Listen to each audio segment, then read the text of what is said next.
You've entered void of rules, where chaos reigns and darkness consumes all. In this twisted realm where all laws have crumbled, only one rule remains, and those who break it are cast into eternal digital oblivion. The rule is simple: subscribe. We're almost at 4,000 corrupted souls, but the void hungers for more. Our goal is 10,000 subscribers before this year bleeds into darkness. Will you join our legion, or face the consequences of defying the void? Now let's jump into today's story. The taste of copper and something else. Something sweet and rotten like fruit left too long in summer heat, filled my mouth as awareness crawled back from whatever dark place it had been hiding. My palms scraped against stone that felt older than civilization itself. Each crack and fissure telling stories I wasn't ready to understand. The texture was wrong somehow, too smooth in places where it should have been rough, too sharp where it should have been worn down by countless years of wind and rain that never came. Above me stretched a sky the colour of old pewter that had been left to tarnish in some forgotten attic. It wasn't day or night, but something caught between worlds. A weak glow that seemed to seep from the very air itself, pulsing with the rhythm of a dying heart. The light moved strangely, pooling in shadows that shouldn't exist, and casting reflections that showed things that weren't there. Memories that belonged to someone else entirely. My name is Adrian Kessler. I'm 36 years old, and until recently, I spent my nights walking the sterile corridors of St. Mary's General Hospital in Jackson, Michigan. I knew those halls better than my own apartment. Every squeak of the linoleum floors under different weather conditions. Every flickering fluorescent bulb that needed replacing. Every patient room where someone had died alone in the dark hours before dawn. I knew the particular smell of each ward, the way hope smelled different from despair, the sound grief made when it thought no one was listening. I remember Mrs. Patterson in room 314, who called for her dead husband every night at exactly 2:47 a.m, her voice echoing down empty corridors like a prayer no one was meant to hear. I remember sitting with her, holding her hand while she whispered stories about a man who'd been gone for 3 years but felt more real to her than the world around us. I remember the way her eyes would clear for just a moment when I told her that love doesn't die just because hearts stop beating. I remember Mr. Rodriguez slowly being consumed by cancer that spread through his body like fire through dry grass. He never complained, never asked why. Just smiled when I brought him extra pudding cups and told me about his granddaughter who was learning to play violin. Even when the pain medication stopped working, even when breathing became a conscious effort, he would ask about my day, my life, my dreams. He died on a Tuesday morning while I was adjusting his IV, and his last words were, "Thank you for seeing me." But all of that feels like a fever dream now, distant and unreal. Like trying to remember a movie I saw years ago. What's real is this place, this wasteland where broken promises take physical form and guilt writes itself into the landscape like graffiti on the walls of hell. I pushed myself to my feet. 3 years of nursing school and 13 years on the night shift having taught me to assess my condition automatically. Everything seemed intact.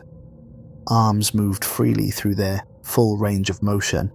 Legs supported my weight without protest, but when I pressed my palm against my chest, searching for the steady rhythm that had marked every moment of my 36 years, I found only silence. No heartbeat, no pulse in my wrist or neck or temple. Yet I breathed, I thought. I existed in this impossible space between life and whatever comes after. My last clear memory was driving south on I-75, coming back from a nursing conference in Detroit. The digital clock on my dashboard had read 11:43 p.m. when I'd merged onto the highway, and I'd been listening to a podcast about trauma-informed care, something that had felt important at the time. I'd been thinking about Lucian, as I often did during long drives when There was nothing to distract me from the weight of old guilt.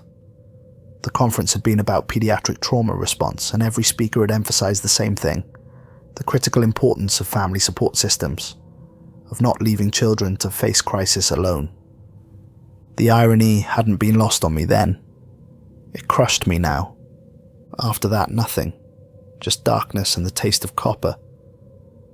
And now this place that felt like the world's forgotten attic, where discarded memories went to gather dust and guilt, took on weight and substance. The landscape around me defied every law of nature I'd ever learned in my anatomy and physiology classes. Doorframes stood without walls or foundation, their wooden frames weathered to the colour of old bone and leaning at angles that made my eyes water if I stared too long. Some were ornate, carved with roses and vines, so detailed they seemed to breathe, their wooden petals opening and closing with movements just subtle enough to catch in my peripheral vision. Others were simple, institutional, the kind you'd find in hospitals or group homes or government buildings, their beige paint peeling away to reveal wood underneath that looked far older than it should have been. All of them led to nothing, standing sentinel over empty air that sometimes shimmered with heat, despite the perpetual coolness of this place. When I walked through one, expecting to feel foolish for stepping through empty space, I instead felt a brief moment of disorientation, as if I'd almost stepped somewhere else entirely, before being snapped back to this grey reality, like a rubber band released too quickly. Rivers of ash wound between scattered stones and debris, flowing like water but making no sound except for an occasional whisper that might have been wind, or might have been voices speaking words in a language I'd never learned, but somehow understood. They moved with purpose, following invisible channels that curved around obstacles that weren't there, sometimes flowing uphill in defiance of gravity with casual indifference to physical laws. When I knelt beside one and dipped my fingers into the ash flow, it felt warm and slightly damp, like freshly turned earth after spring rain. It clung to my skin with an almost magnetic attraction, leaving grey stains that wouldn't brush away no matter how hard I tried. In the distance, a bell tolled with irregular rhythm, sometimes a single mournful note that seemed to echo for minutes before fading into the grey silence, sometimes a rapid succession of clangs that sounded almost panicked, like someone frantically pulling a rope in distress. The sound carried across the wasteland like a voice calling for help, growing louder when I felt lost and fading when I found my footing again. I noticed that it never tolled the same number of times twice, never followed any pattern I could discern, as if whoever was ringing it was making decisions in real time, based on criteria I couldn't understand. Objects scattered throughout the wasteland told stories I didn't want to hear but couldn't ignore. A child's rocking horse, its paint faded to ghost white, still moved gently back and forth, though no wind touched it. When I examined it closer, I could see that its carved mane had been lovingly detailed by some long-dead craftsman, each strand of wood hair smooth as silk. The seat was worn from countless hours of use, polished by small hands and bodies of children who had ridden it into imaginary adventures. But now it rocked alone, its motion never slowing, never stopping, as if it was still carrying an invisible child who would never grow up to outgrow it. A wedding dress hung from a post driven deep into the ground, its fabric pristine white but somehow empty, as if waiting for a bride who would never come to claim it. The dress was beautiful, intricate lacework that must have taken months to complete, seed pearls sewn with such precision that they caught and reflected the strange light in tiny rainbows. But when I reached out to touch it, the fabric felt cold and somehow hollow, like touching the memory of silk rather than silk itself. A hospital bed sat perfectly made in a clearing of its own, sheets tucked with military precision, the kind of tight corners they'd taught us to make in nursing school. The metal frame was the exact model we used at St. Mary's. a Hill-Rom Care assist bed, worth more than most people's cars. But this one looked older somehow. Worn by years of use, its paint chipped in places that revealed rust underneath. A patient chart hung from the foot of the bed, filled with handwriting in a dozen different scripts, but when I tried to read it, the words seemed to slide away from my eyes like water off glass. These weren't random objects scattered by some cosmic wind. Each one told a story of loss, of moments when everything changed forever. The rocking horse belonged to a child who would never grow up to outgrow it. The wedding dress to a bride who never made it to the altar. The hospital bed to someone who never went home to heal in familiar surroundings. As I walked among these monuments to interrupted lives, I began to notice smaller details that made my skin crawl with recognition. The rocking horse's eyes, which should have been painted wood, sometimes seemed to track my movement across the wasteland. The wedding dress occasionally stirred, as if blown by a breeze I couldn't feel, and once I could have sworn I heard the faint sound of sobbing coming from its vicinity, muffled as if someone was crying into the fabric. The hospital bed's heart monitor, which should have been silent and dark, sometimes showed the faintest trace of a rhythm. Erratic, failing, but unmistakably the pattern of a dying heart. The strangest thing about this place was the absence of physical needs. No hunger gnawed at my stomach, despite the fact that I couldn't remember my last meal. No thirst scratched at my throat, though my lips felt perpetually dry and cracked. My body existed in a state of suspended animation, requiring nothing yet, feeling everything with an intensity that bordered on overwhelming. But there was a different kind of hunger here, a bone-deep weariness that settled over me with each step, as if my very essence was being slowly drained away like water from a bucket with a tiny hole in the bottom. The silence between bell tolls grew heavier, more oppressive, until I found myself counting heartbeats I no longer had, measuring time by the rhythm of a pulse that had stopped somewhere between my last memory and this grey awakening. During these quiet moments, I could hear things that shouldn't have been there, whispered conversations in empty rooms, the distant sound of children playing games whose rules I'd forgotten, the soft beep of medical equipment that had no power source. Time moved differently here, stretching and contracting, like taffy in the hands of a cosmic candy maker who'd forgotten the recipe. What felt like hours might have been minutes, or days, or years. The weak glow above never changed, never wavered, creating an eternal twilight that made it impossible to measure the passage of moments.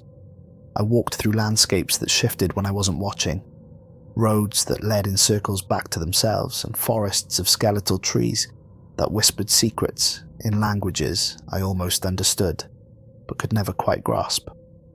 The trees were perhaps the most disturbing feature of this place.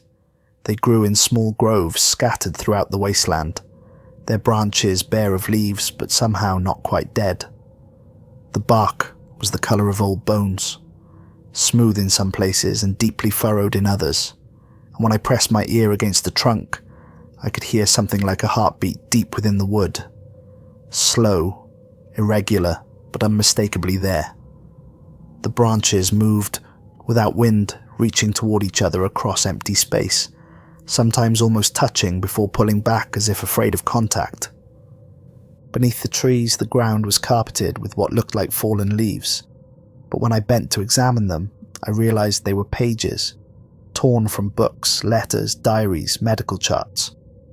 The writing was in dozens of different hands, different languages, different eras, but they all seemed to be confessions of one kind or another. Admissions of guilt, expressions of regret, final words that no one had been there to hear. It was while resting in the shadow of one of these groves, trying to make sense of a page written in what might have been Latin, or might have been something older, that I heard it for the first time. My name, whispered so softly I almost missed it beneath the eternal sigh of the ash wind. Adrian. I spun around, searching for the source, but found only empty space and the gentle rocking of the child's horse in the distance. The trees continued their slow dance, branches swaying in patterns that seemed almost like sign language, if sign language could be performed by entities that had never learned human communication. "Adrian?" There it was again, coming from everywhere and nowhere, like an echo of an echo. "Who's there?" I called out, my voice cracking slightly from disuse. "I'm here. Where are you?" But the only answer was the tolling of the distant bell, more urgent now, more insistent, as if it was trying to warn me about something I couldn't see. The voice came again over the following hours, sometimes closer, sometimes farther away, always just at the edge of hearing.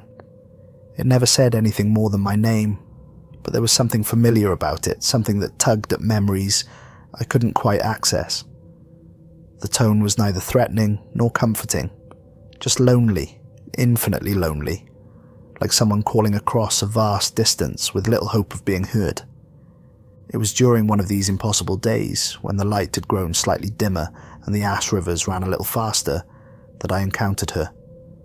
I saw the figure long before I reached her, sitting beside one of the larger ash flows with her back to me. At first I thought it might be a statue, another object left behind by whatever force had created this place. But as I drew closer, I realized it was a woman, though woman seemed inadequate to describe what she'd become.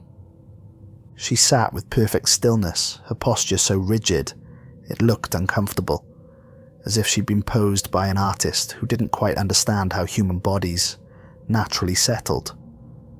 Her hair was dark, hanging in limp strands that moved occasionally in breezes I couldn't feel, and she wore a simple dress that might once have been blue, but had faded to the same grey that seemed to claim everything in this place, eventually.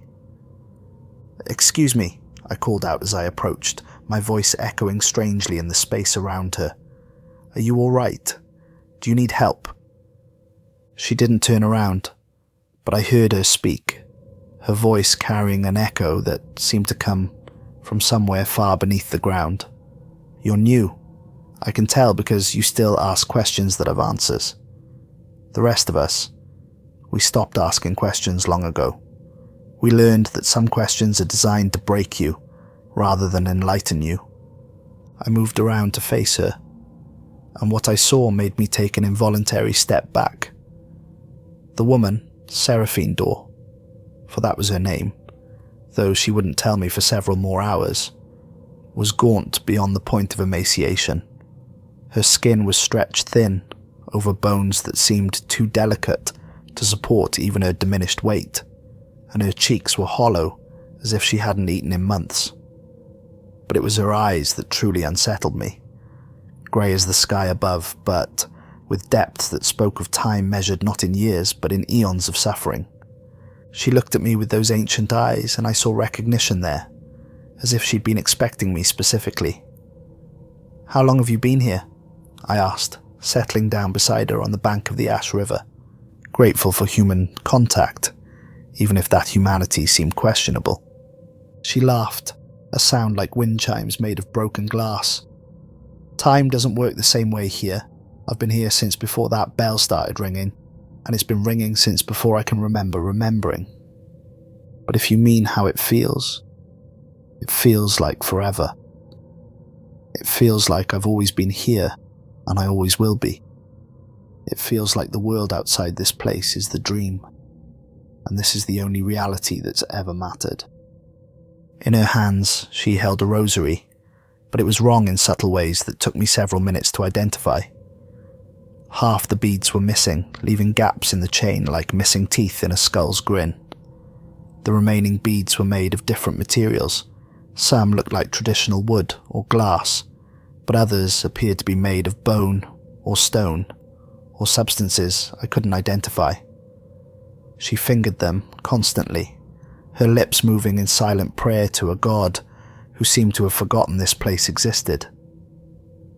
"What is this place?" I asked, though part of me already knew the answer would be something I didn't want to hear. "Purgatory," she said simply, as if naming the weather or remarking on the colour of ash. The waiting room between salvation and damnation, though I'm beginning to think it might be both at the same time, or neither, or something entirely different that we don't have words for because human language was never designed to describe the geography of guilt. She finally looked at me directly, and I saw that her grey eyes held flecks of gold that swirled like tiny galaxies, moving in patterns that seemed to follow some cosmic rhythm I couldn't detect. We're here because we can't let go, because our guilt weighs more than our souls can carry, because we did something or failed to do something that broke the world just a little bit, and now we can't figure out how to put it back together. Her story emerged in fragments over the next several hours, each piece extracted like a splinter from an infected wound. She'd been a mother of 3, Emma, who was 8 and loved horses, Michael, who was 6 and collected rocks, and little Timothy, who was only 4 when the fire started. The details were horrific in their mundane specificity. A space heater placed too close to living room curtains. The smell of smoke that woke her from the deep sleep of exhaustion that came from working 2 jobs to keep her small family afloat. The terrible mathematics of emergency had forced her into an impossible choice. Emma and Michael's room was closer to the exit. Timothy's was at the far end of the hall, past the living room where the fire had already begun to spread. Logic dictated getting the 2 older children out first, then going back for the baby.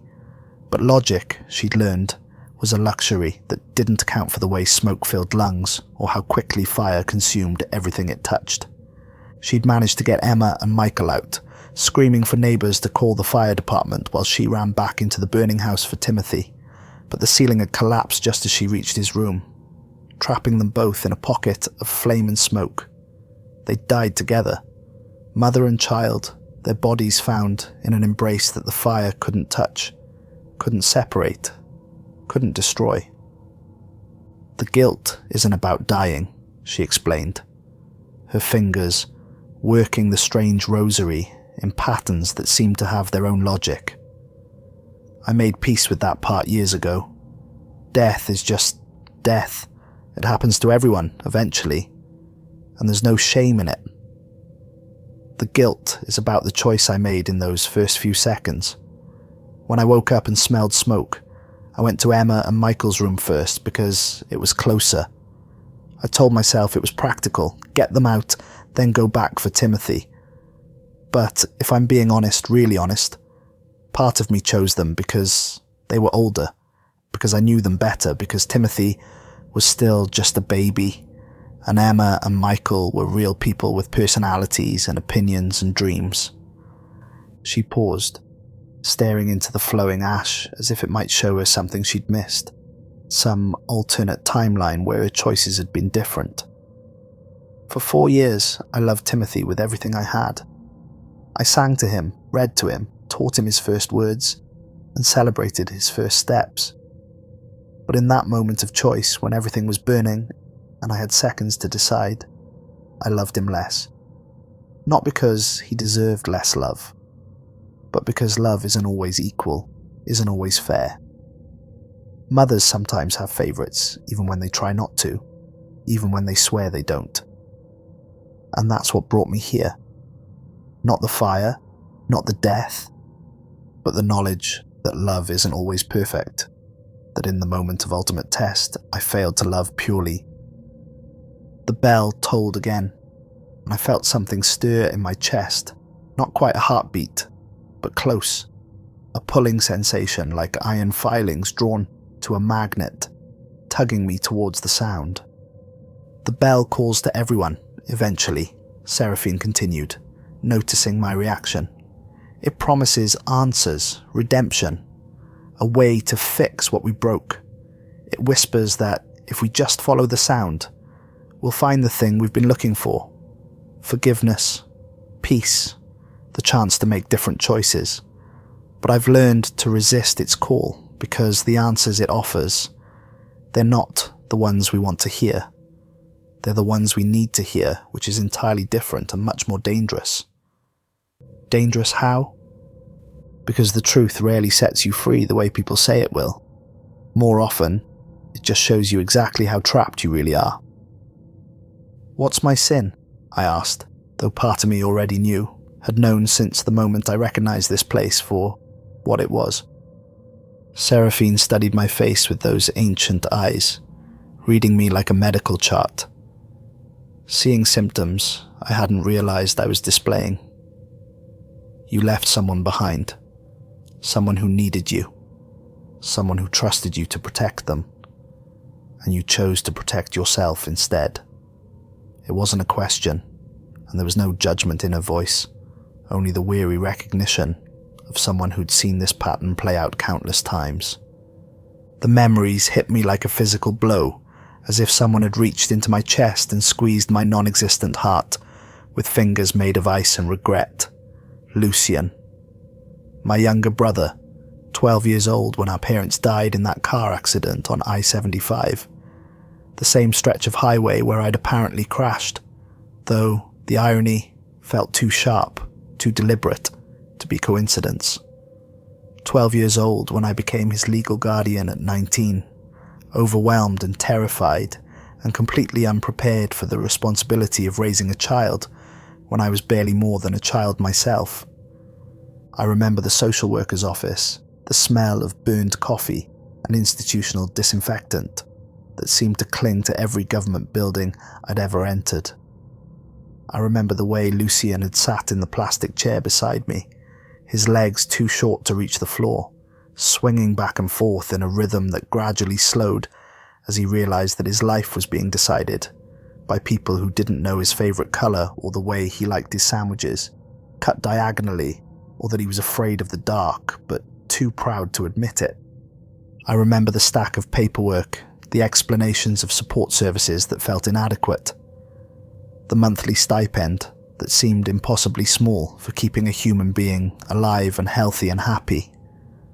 Most of all, I remember the weight of his trust. The way he looked at me like I had all the answers, like being his big brother automatically made me capable of being his parent too.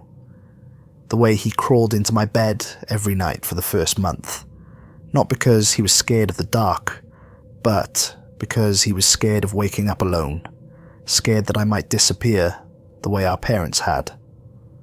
I tried. God knows I tried harder than I'd ever tried at anything in my life. I read parenting books and child development guides until my eyes burnt. I learned to cook meals that contained actual vegetables, learned the difference between nurturing and enabling, learned to read the signs that meant he was having a bad day and needed extra attention. I helped with homework and attended parent-teacher conferences and pretended to understand the complex social dynamics of 7th grade. I took him to baseball games and taught him to drive, in empty parking lots, and listened to him practice guitar until my ears rang. But every day felt like drowning. Like trying to breathe underwater while someone else's life depended on my ability to hold my breath forever. The responsibility was crushing, suffocating.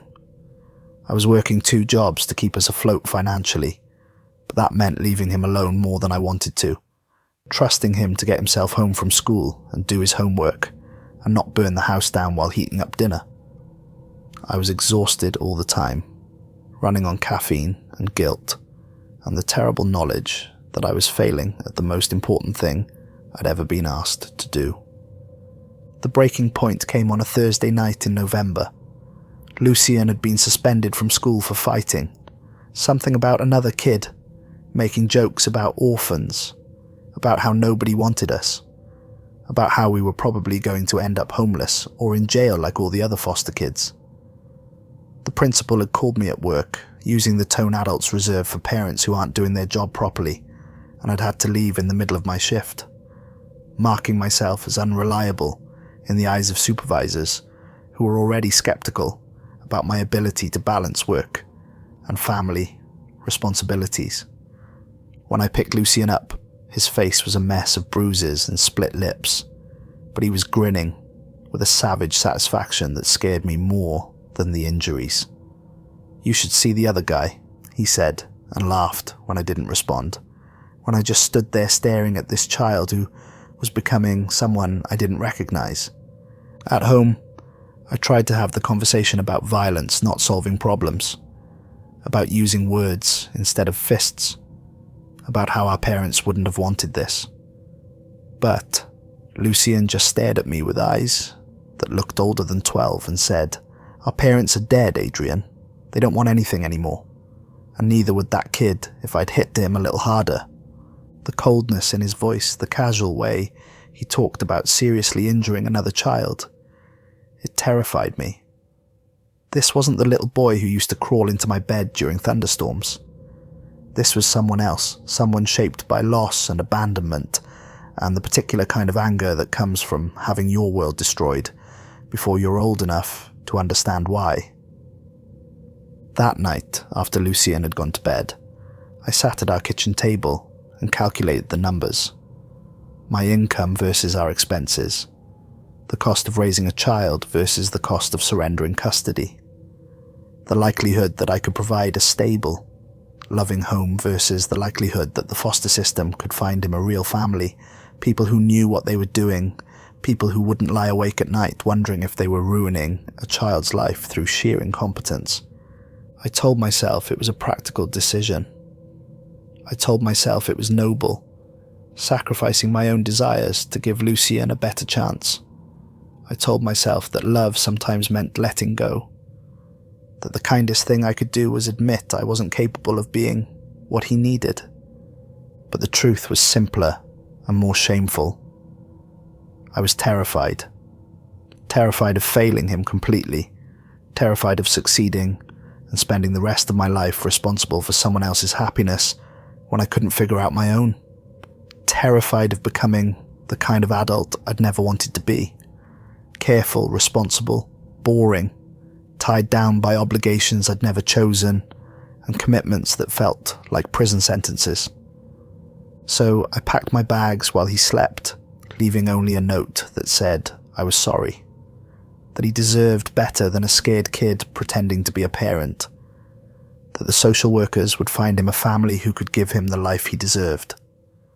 I left him sleeping in our shared bed, trustful and vulnerable, still believing that his big brother would be there when he woke up, still believing that promises meant something.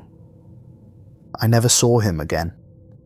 The foster system tried to place him, but 12-year-old boys with behavioural problems and recent trauma aren't exactly in high demand among prospective parents.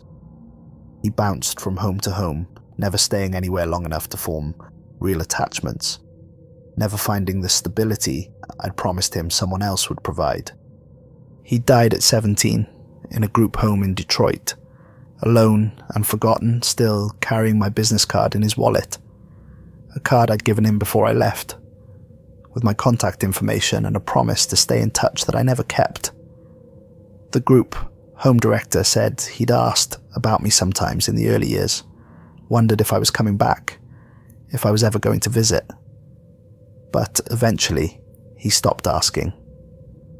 "The guilt follows us here," Seraphine continued, a voice gentle but inexorable, as if she could read the memories playing out across my face like scenes from a movie I couldn't turn off. "It becomes part of the landscape, writes itself into the very stones and ash. Look around you, Adrian. Really look." I did, and that's when I saw them for the first time. Words and symbols carved into stones and doorframes, written in the ash itself, with fingers I'd never seen move. Messages that made my chest clench with recognition. Your sin is the key, scratched deep into a standing stone, near where I'd first awakened. Every exit is a doorway in, etched into the frame of what looked like a hospital door. The guilty find their own chains, written in ash, that reformed each time the wind scattered it. Forgiveness is the only prison, carved into the seat of the child's rocking horse. Love demands sacrifice, scratched into the bark of one of the skeletal trees. And everywhere, scattered throughout the wasteland like breadcrumbs leading deeper into a forest of guilt, was his name, Lucian. Sometimes just the name, standing alone like an accusation. Sometimes with fragments that cut like glass, Lucian waited, carved into a park bench that hadn't been there an hour before. Lucian forgave, written in the dust on an old car windshield. Lucian trusted, scratched into the paint of the rocking horse.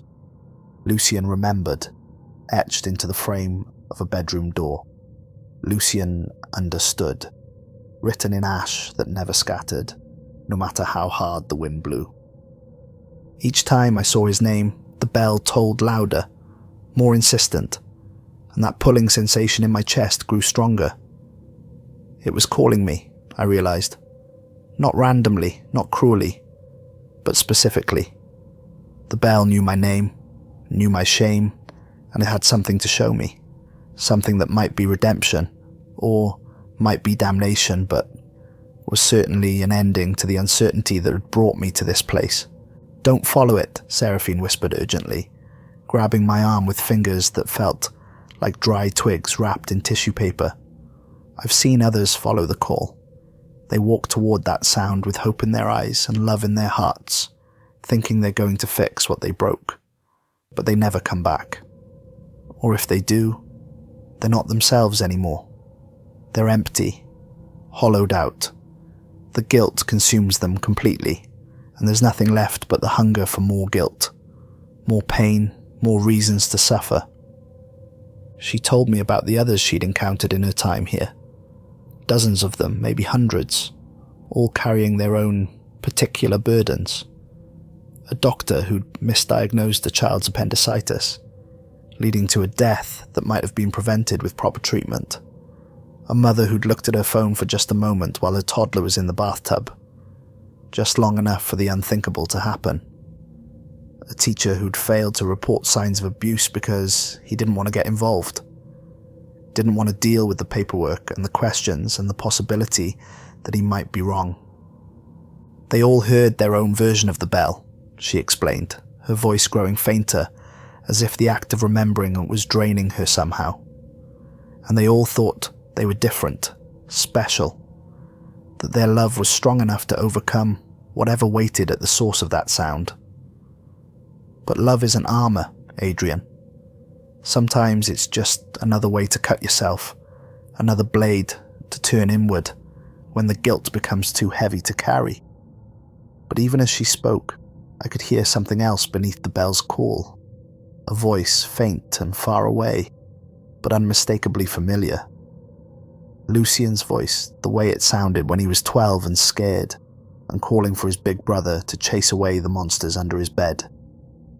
That night, if it could be called night in a place where the light never truly faded, only dimmed to the colour of old bruises, I learned about the Watchers. They appeared as darkness fell, figures on the horizon so tall and thin they looked like shadows cast by lampposts in fog. At first, there were only a few, standing motionless against the dim glow of the sky like scarecrows in a field of ash.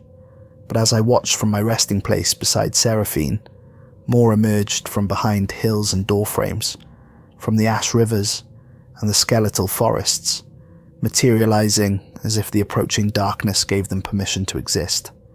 They had no faces. Where features should have been, there was only smooth expanse of shadow, yet somehow I knew they were watching me with intense, unwavering attention. Their bodies were impossibly elongated, stretching upward like figures drawn by someone who'd forgotten the normal proportions of human anatomy. They wore no clothes, yet they weren't naked. They simply existed in a state that made such distinctions irrelevant.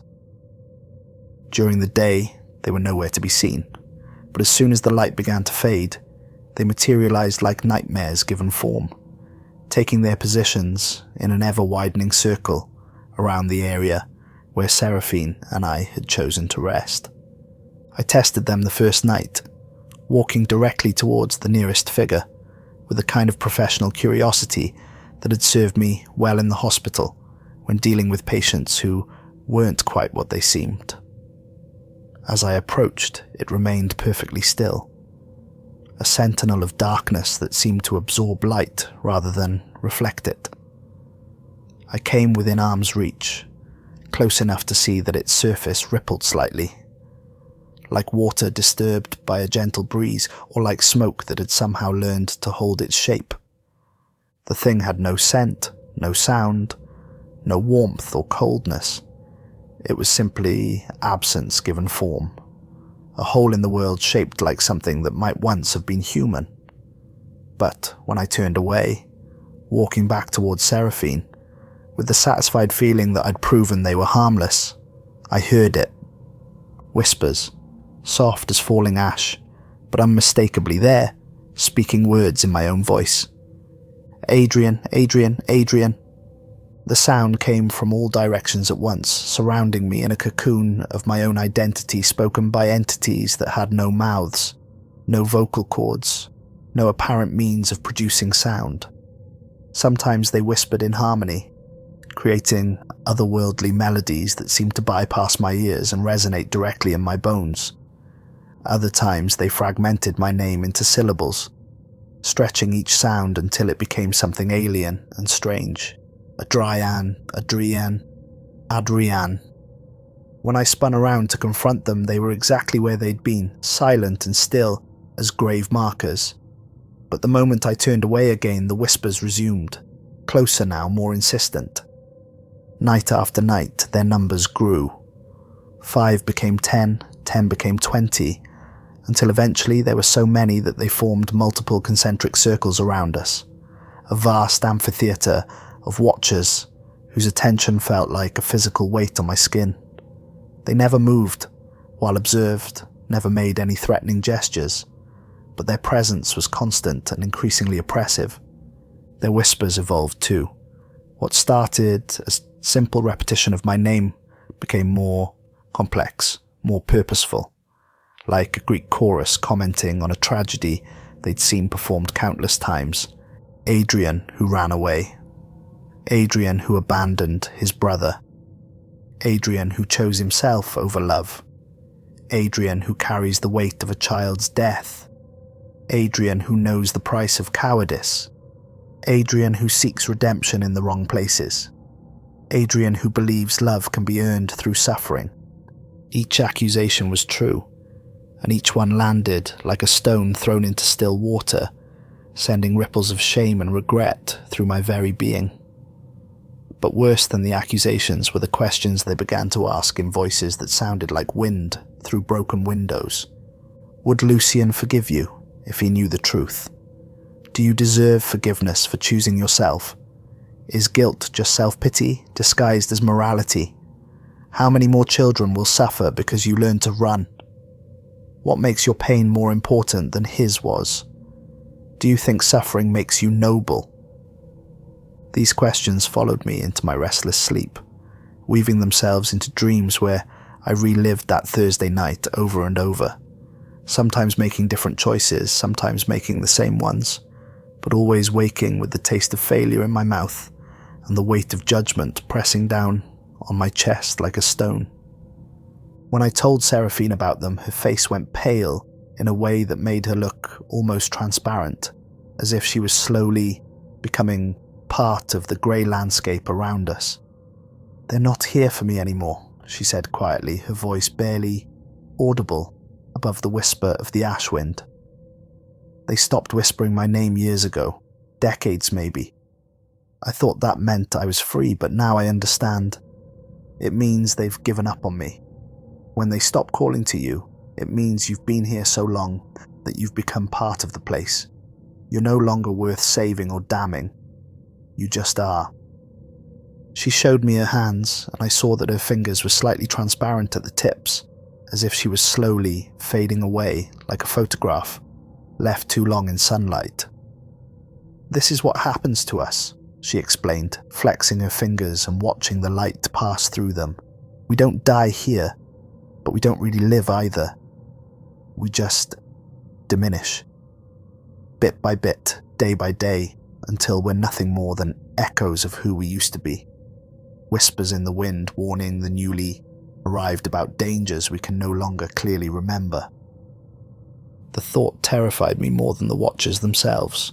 To exist in this grey space forever, neither alive nor dead, neither redeemed nor punished, just gradually dissolving into the landscape of guilt and regret until I became another voice in the wind, another whisper warning the newly arrived about dangers I could no longer clearly remember.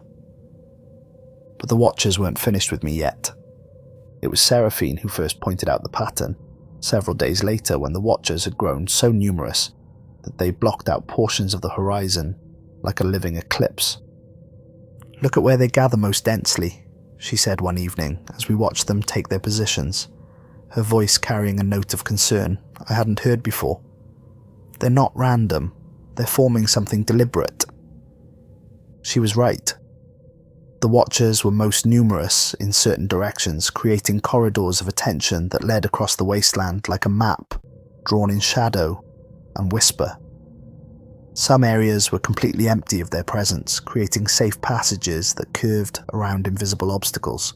Others were so crowded with the tall figures that they looked like forests of living darkness, impenetrable walls of watching silence, and all of those densely populated paths seemed to converge on a single point in the distance, a low hill topped with what looked like the ruins of an old building, its outline flickering between solid and suggestion in the dim light.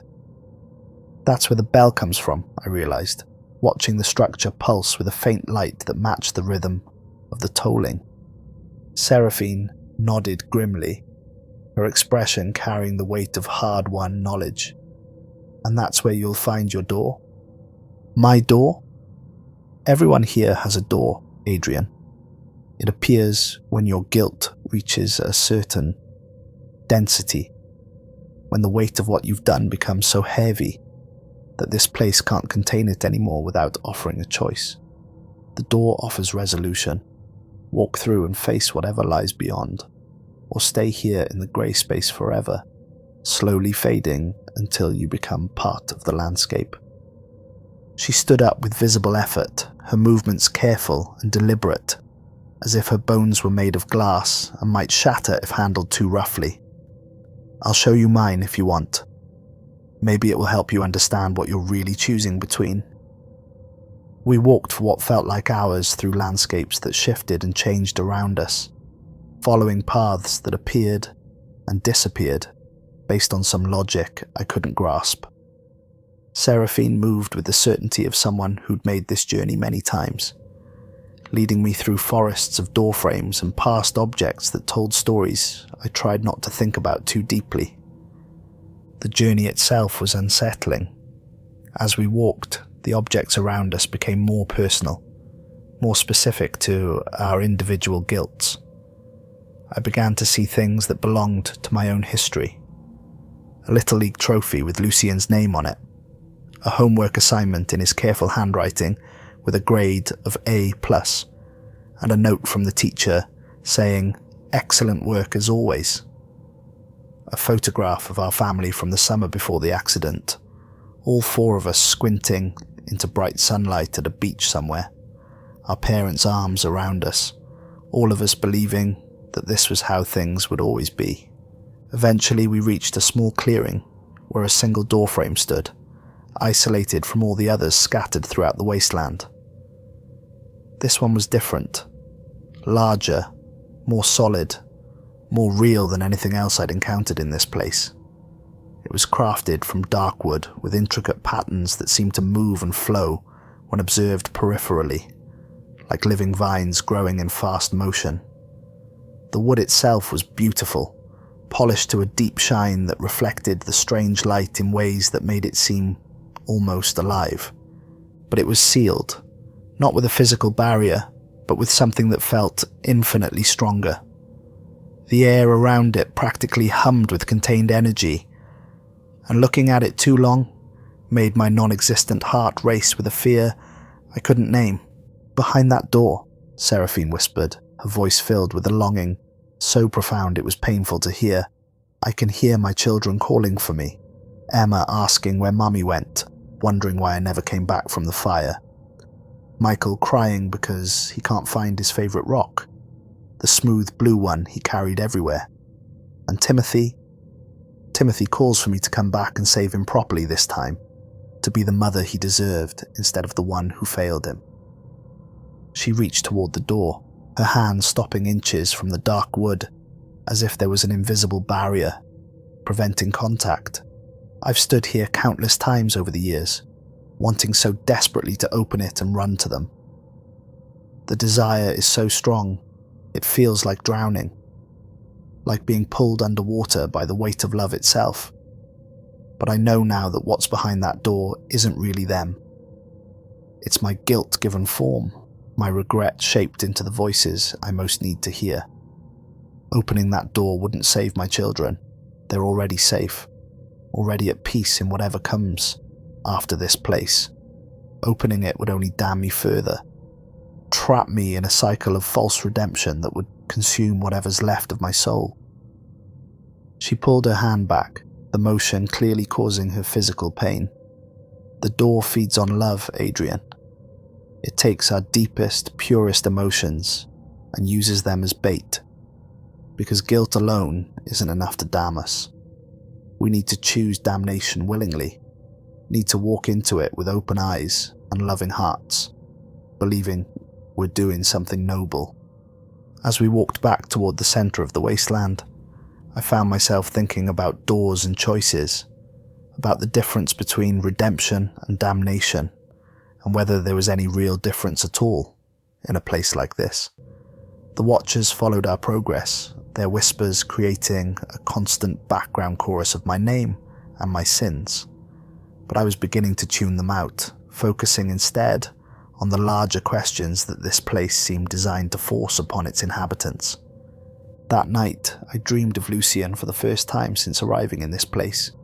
We were children again, back in our parents' house on Maple Street before the accident changed everything forever. The dream was so vivid, it felt more real than the grey wasteland. I could smell Mum's coffee brewing in the kitchen, hear Dad humming off-key while he shaved, feel the particular quality of Saturday morning sunlight that made everything seem possible.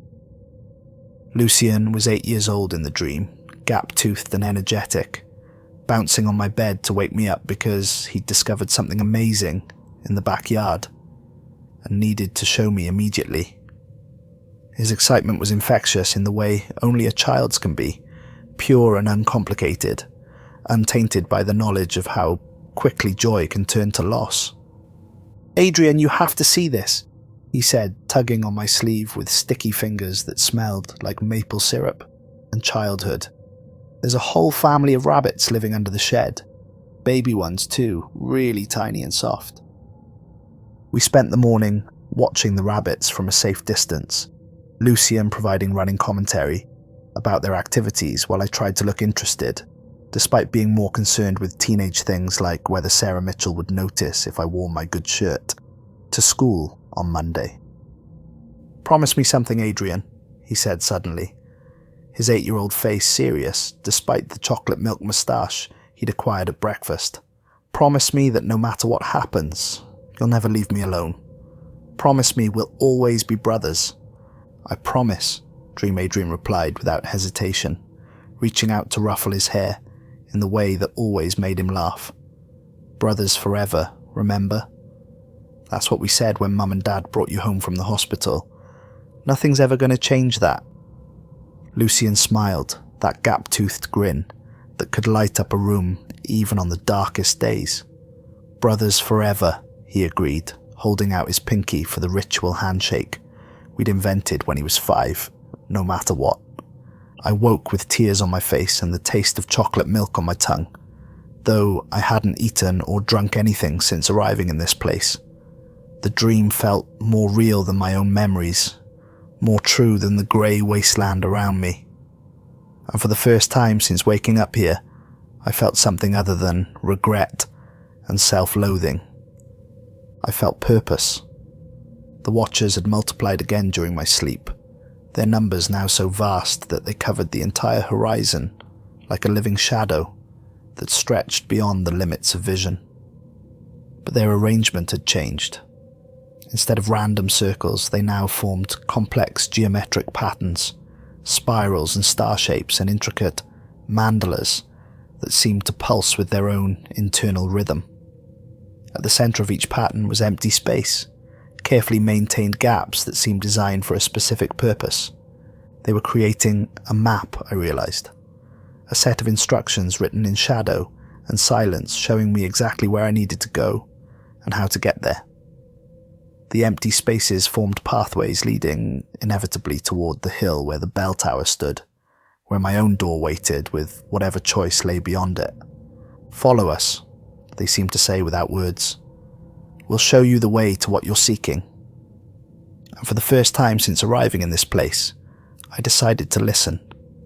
Seraphine tried to stop me, of course. She grabbed my arm with those increasingly transparent fingers and pleaded with me to reconsider, to stay in the relative safety of the grey spaces rather than risk whatever waited at the source of the bell's call. "You don't understand," she said, her voice cracking with desperation that seemed to come from somewhere deeper than her throat. "I've watched dozens of souls make this choice. They all think they're different, that their love is pure enough to overcome whatever trap is waiting for them. But the door doesn't care about your motivations, Adrian. It only cares about your choice." "Maybe that's exactly what I need," I replied, gently extracting my arm from her grip. "Maybe the only way forward is through. Or maybe that's exactly what it wants you to think." But I was already walking away, following the paths the Watchers had laid out for me, driven by something stronger than fear or caution. The dream of Lucian had awakened something in me, not just love, which I'd never stopped feeling, but hope. The possibility that redemption might actually be possible, that the story of my relationship with my brother might not have to end with abandonment and death. The journey to the hill took longer than it appeared it should, time and distance behaving according to rules I couldn't fathom. Sometimes I would walk for what felt like hours, only to find that the hill seemed no closer, as if I was on a treadmill that matched my pace exactly. Other times, I would blink and discover I'd covered miles without realizing it, as if the landscape had folded itself to bring me closer to my destination. The terrain changed as I traveled, becoming more structured, more intentional. The scattered doorframes began to form patterns, corridors, and rooms without walls, architectural suggestions that implied buildings that had never been completed or had been selectively erased. Some were clearly residential, with frames positioned where bedrooms and kitchens and living rooms might have been. Others were institutional, hospitals, schools, offices, churches, all reduced to their most basic elements but still recognizable for what they had been or might have become. The objects scattered throughout the wasteland became more personal, more specific to my own history and guilt. I found a teddy bear that looked exactly like the one Lucian had carried everywhere as a child. Mr. Fuzzy, a ratty brown bear with one missing eye and stuffing leaking from a dozen carefully mended wounds. The bear sat propped against a doorframe that looked suspiciously like the entrance to our childhood bedroom, and when I picked it up it still smelled like the fabric softener our mother had used, mixed with the particular scent of a child's unconditional love. There was a baseball glove, not just any glove, but the specific Wilson A2000 I'd saved up to buy Lucian for his 10th birthday, complete with the scuff mark on the palm where he'd caught a line drive during Little League practice. I'd spent weeks researching gloves, reading reviews and comparing prices, wanting to get him something that would last, something that would show him how much I believed in his potential as a player. A homework folder with his name written in careful block letters, filled with assignments that showed steady improvement over months of struggle with math concepts that came easily to me, but seemed to confuse him. I remembered sitting at our kitchen table night after night, helping him work through problems, watching his face light up when understanding finally clicked into place. Most unsettling of all was the hospital bed I discovered sitting in a clearing of its own, surrounded by medical equipment that looked both familiar and wrong. It was identical to the beds at St. Mary's, complete with the specific model of heart monitor I'd used every night for 3 years. But this one was occupied, the figure under the sheets small, and child-sized, with dark hair peeking out from beneath white blankets that rose and fell with laboured breathing. I approached the bed slowly, my nursing instincts warring with a growing sense of dread. The heart monitor showed an irregular rhythm. Not dangerous exactly, but the pattern of someone whose body was giving up, whose systems were slowly shutting down despite medical intervention. Adrian? The voice was weak, confused, exactly like Lucian had sounded during his final days in the Detroit Medical Center when infection had ravaged his already weakened immune system. Is that you? I've been waiting for you to visit. I wanted to run, wanted to flee back to the grey safety of the wasteland, but my feet seemed rooted to the ground by something stronger than gravity. Lucian?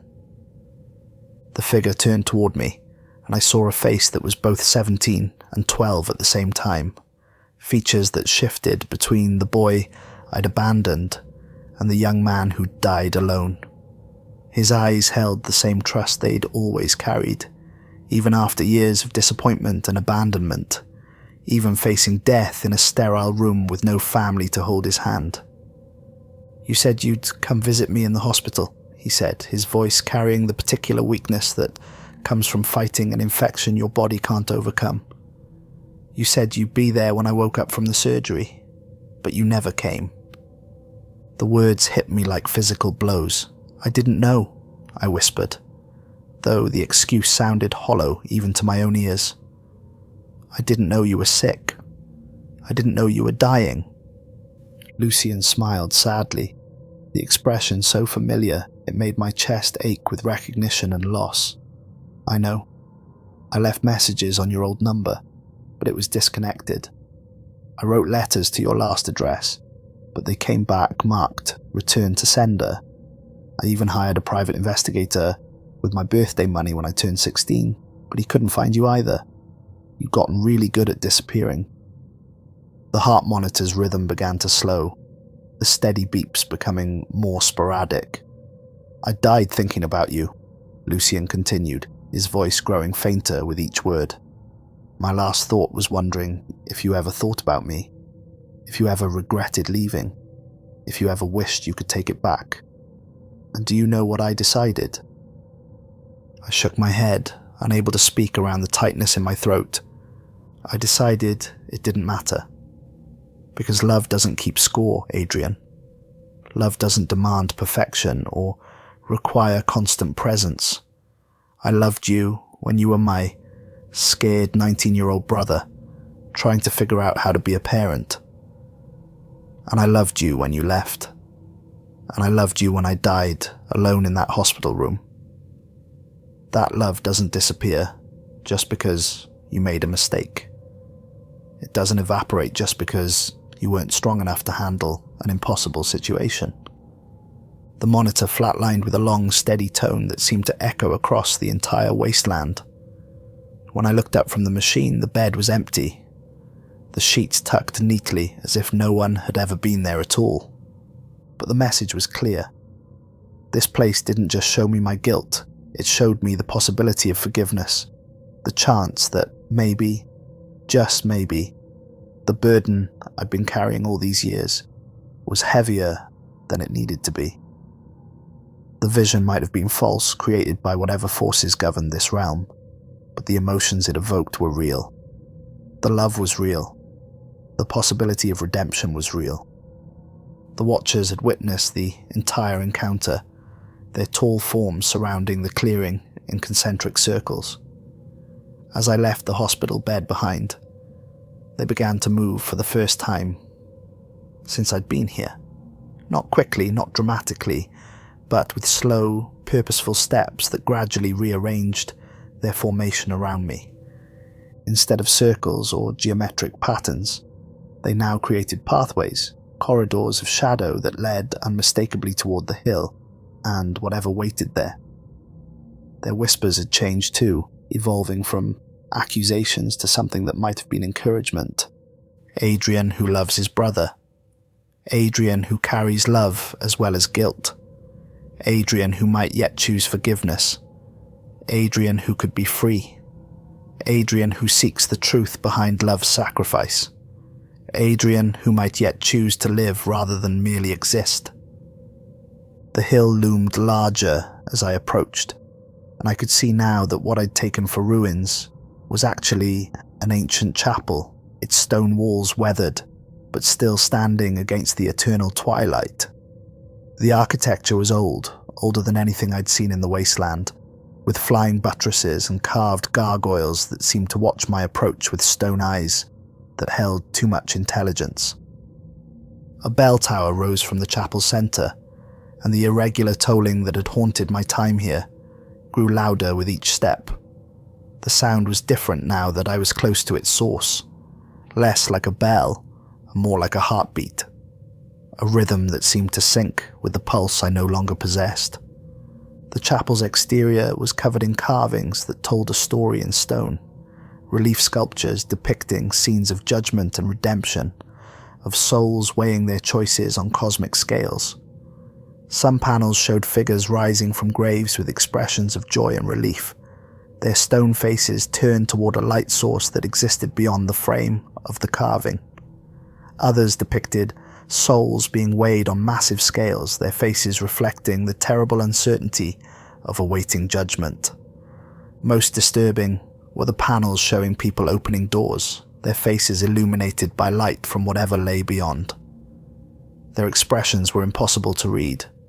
They might have been beatific or terrified, saved or damned, experiencing the greatest joy or the deepest horror. The ambiguity was clearly intentional, as if the artist had wanted to capture the moment of choice itself rather than its consequences. The craftsmanship was extraordinary, each figure rendered with such detail that they seemed ready to step out of the stone and continue their eternal stories. But as I studied them more closely, I began to recognize faces. Some were people I'd known, patients from the hospital, co-workers, distant relatives, whose names I'd forgotten but whose features remained burned into memory. Others were strangers, but their expressions were familiar, reflecting emotions I'd felt myself: regret, hope, desperation, the terrible weight of choices that couldn't be undone. And there, carved into a panel near the chapel's entrance, was a face I knew as well as my own. Lucian captured in stone with perfect accuracy, his expression one of patient waiting. Beneath his image were words in a script so old I couldn't read it, but somehow I understood their meaning.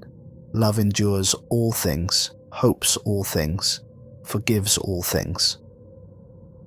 The massive doors of the chapel stood slightly ajar, revealing darkness beyond that seemed to absorb light rather than simply lack it. As I approached, I could hear sounds from within, not the bell, which had fallen silent as I drew near, but something else. Whispers, movements, the soft shuffle of feet on stone floors.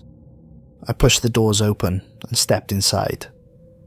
The interior of the chapel was a study in beautiful decay, ancient grandeur slowly surrendering to the weight of time. Broken pews lay scattered like fallen soldiers, their wood still gleaming despite the obvious age of the place. The pews that remained standing were carved with intricate patterns, vines and flowers and faces that seemed to shift when observed peripherally, as if the wood remembered the living trees it had once been. Coloured glass from shattered windows created mosaics on the floor, where light from the eternal twilight outside filtered through the gaps. The patterns were random, yet somehow meaningful, like messages written in a language of light and shadow that spoke directly to the soul rather than the mind. The altar at the far end was split down the middle, its marble surface bearing stains that might have been blood or wine or tears, or all three accumulated over centuries of desperate prayers and final confessions. Candles burned along its edges despite the absence of anyone to light them, their flames dancing in air that held no breeze. But it was what lay behind the altar that stopped me cold, just as Seraphine had warned it would. A door. Massive, imposing, made of iron so black it seemed to absorb light like a cosmic void. 8 feet tall and 4 feet wide, it dominated the space behind the altar like a mouth waiting to swallow the unwary. The metal was ancient beyond measure, bearing the marks of countless hands that had touched it, considered it, chosen whether to open it or walk away. Chains bound it shut, not modern chains, but ancient links forged by hands that understood the weight of eternity. Each link was thick as a man's wrist, and the metal showed the green patina of vast age. The padlock holding them closed was the size of a dinner plate, covered in symbols that seemed to shift and writhe when observed directly, as if they were alive and trying to escape their metallic prison. The bell tolling, which had been irregular and distant throughout my time here, became deafening inside the chapel. Each clang reverberated through the stone walls and seemed to penetrate my very bones, setting up resonances in parts of my being I hadn't known existed. But underneath the bell's voice, I heard something else, something that made my non-existent heart race with recognition and terror. Crying. A child's voice, muffled by the iron door but unmistakably present. Not the generic weeping of any lost soul, but the specific, heartbreaking sound of a 12-year-old boy calling for his big brother to come save him from the dark. "Adrian?" The voice was weak, frightened, exactly as Lucian had sounded the night our parents died, when he crawled into my bed seeking comfort from someone who felt just as lost and scared as he did. "Adrian, are you there? I'm scared. It's dark in here, and I can't find the way out. Please don't leave me alone again." I pressed my hands against the cold metal of the door, tears streaming down my face for the first time since arriving in this place. "I'm here, Lucian. I'm here now. I won't leave you again. I promise." "I've been waiting for you," the voice continued, and now there was relief mixed with the fear, hope threading through the desperation. "I knew you'd come eventually. You promised we'd always be brothers, remember? Brothers forever, no matter what." The memories flooded back. Not just the painful ones this time, but the good ones too. Building blanket forts in the living room during thunderstorms, Lucian's small body pressed against mine as we told ghost stories by flashlight. Teaching him to ride a bike in the empty parking lot behind the grocery store, running alongside him with my hand on his back, until that magical moment when I let go and he kept pedaling on his own. The way he'd crawl into my bed after a nightmare, trusting completely that his big brother would keep the monsters away. "I'm sorry I left you," I sobbed against the door, my voice echoing strangely in the vast space of the chapel. "I was scared and stupid, and I thought you'd be better off without me. But I was wrong. I should have stayed. I should have tried harder. I should have been the brother you deserved instead of the coward who ran away." "I know," came the reply, and now the voice sounded older, wiser, tinged with the understanding that only comes from years of reflection and the particular clarity that accompanies approaching death. "I figured it out eventually.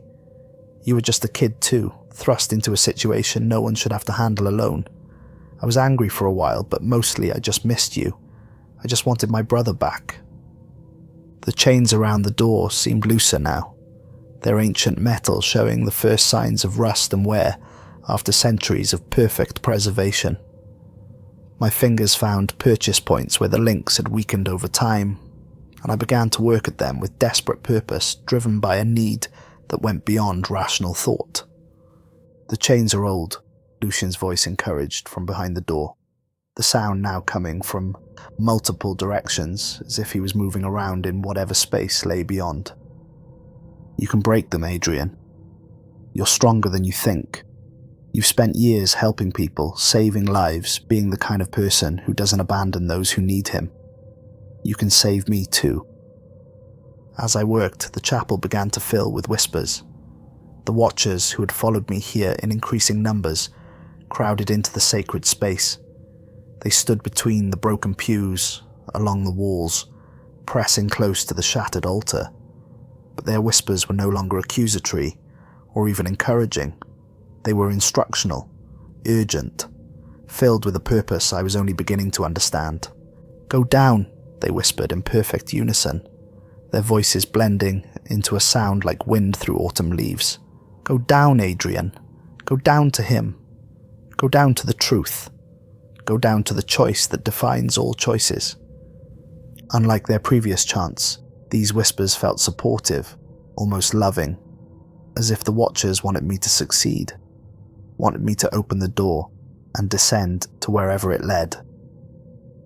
In my desperate state, focused entirely on the chains and Lucian's voice, I didn't question this change. I simply accepted their encouragement and worked harder, my fingers bleeding from the effort of manipulating metal that had been forged when the world was young. Chain by chain, the bonds fell away. My hands were torn and bleeding from the effort, though I felt no pain, just the distant awareness that I was damaging myself in service of something larger than personal comfort. The blood looked strange in this place, darker and thicker than it should have been, as if it belonged to someone else entirely, or had been transformed by the otherworldly nature of this realm.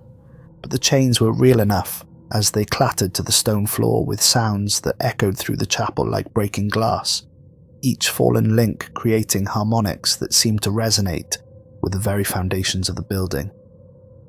The sound was triumphant and terrifying at the same time, like the ringing of bells announcing both victory and doom. Finally, only the massive padlock remained. I expected it to be the most difficult part, the final test of my determination and love. But when I touched it, the ancient metal simply crumbled, falling away like sand through my fingers. Whatever power had held this door closed for so long had finally exhausted itself, or perhaps had never been meant to keep me out. Perhaps it had been waiting for me all along, counting the days and years until I would arrive at this moment of choice. Or perhaps the lock had never been meant to keep something out, but to keep something in. The iron door swung open with a groan that seemed to come from the earth itself, a sound like the world's oldest hinges finally giving way after eons of patient waiting. Beyond lay a staircase that spiraled down into depths that defied measurement, carved from stone that looked far older than the chapel above. Each step was worn smooth by countless feet, polished to a mirror shine that reflected the strange light in ways that made the stairs seem to extend infinitely in all directions. But unlike everything else in this grey wasteland, the staircase glowed with warm, golden light that seemed to emanate from the stone itself. The light was beautiful, welcoming, like the first sunrise after the longest night. It pulsed gently, rhythmically, in time with something that might have been a heartbeat, or might have been the breathing of some vast, patient entity. Warm air rose from the depths, carrying scents that made my chest ache with longing. Earth after rain, fresh bread baking in a kitchen filled with laughter. The particular smell of home that every child knows instinctively, safety and love and the promise that everything will be all right. It was the first pleasant sensation I'd encountered in this place, and I breathed it in deeply, feeling something in my chest respond. Not quite a heartbeat, but the promise of one. "Adrian," Lucian's voice called from far below, echoing up the stairway with crystal clarity. "I can see the light. You did it. You actually did it. Come down. There's so much I want to show you, so much we need to talk about. We have forever to be brothers now." Behind me, the Watchers had filled the chapel completely, standing shoulder to shoulder in perfect silence, but they made no move to follow me toward the door.